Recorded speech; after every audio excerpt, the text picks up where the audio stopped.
ចេញមក talk show ទៀតអឺមួយរយៈហ្នឹងមិនមួយរយៈហ្នឹងបើខ្ញុំអត់សូវបានមើលដែរ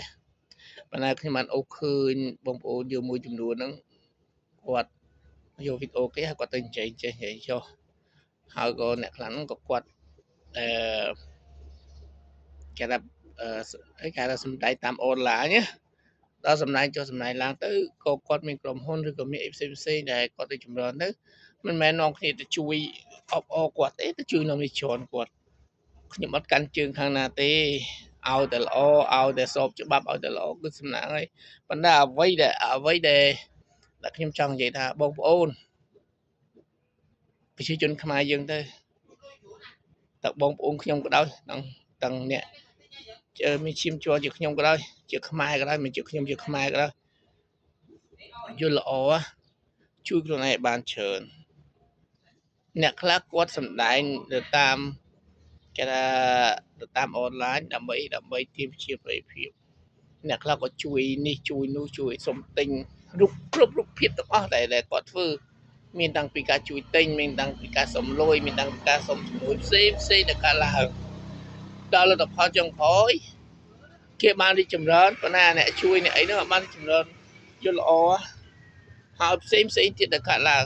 យល់ល្អកុំឲ្យកូនចិត្តជួយខ្លួនឯងបានច្រើនសិនដែរចាំជួយគេយើងចង់ទិញក៏ទិញជារឿងរបស់យើងចង់ទិញជារឿងរបស់យើងទេ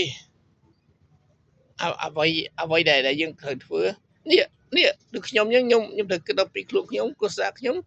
ក៏ដូចជាកូនខ្ញុំមុនដែរខ្ញុំមិនទៅគិតពីណាទេយកស្មោះត្រង់ជាហ្មងណាព្រោះហេតុអីលទ្ធភាពយើងមិនទាន់បានផងយើងទៅជួយគេមិនចង់ជួយសង្គមជីលុះតែយើងជួយនៅក្នុងក្រុមគ្រួសារយើងឲ្យសិនឲ្យវាចម្រើនសិនតែបានយកវិហារទៅដល់គេបានព្រោះយើងអ្នកខ្លះមិនទាន់បាននឹងស្អីផងទៅជួយវិហារដល់គេមិនហើយអាងខូចចិត្តជួយគេជពាក់លុយមិនតាន់សងលុយគេហងគេបង្កើតនេះបង្កើតនោះគេមានលុយមកពីណាមែនទេគេបង្កើតឲ្យបង្កើតទៅឲ្យតែគេទប់ទល់នឹងស្ថាប័នជំទោសស្ថាប័នលុយដែលគេចំណាយនឹងបានឲ្យគេរកបានវាសុបាយចិត្តហើយដល់ពេលគេបង្កើតបាន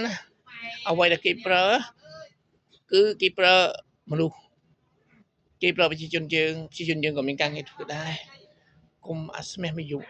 គុំអាស្មេះគុំអាស្មេះមានះពេកសុំទោសនិយាយកូនខ្ញុំមកកាត់ឆោយអាស្មេះមានះពេកធ្វើទៅអីទៅហើយគុំហើយអ្វីដែលយើងត្រូវជួយមុនគេគឺជួយខ្លួនឯងនេះខ្លួនឯងគ្រប់នៅដល់គោលដៅខ្លួនឯងទៅដើរទៅអត់ទាន់ដល់ផងទៅជួយគេអូខេខ្ញុំមានតែប៉ុណ្្នឹងឯងបាយ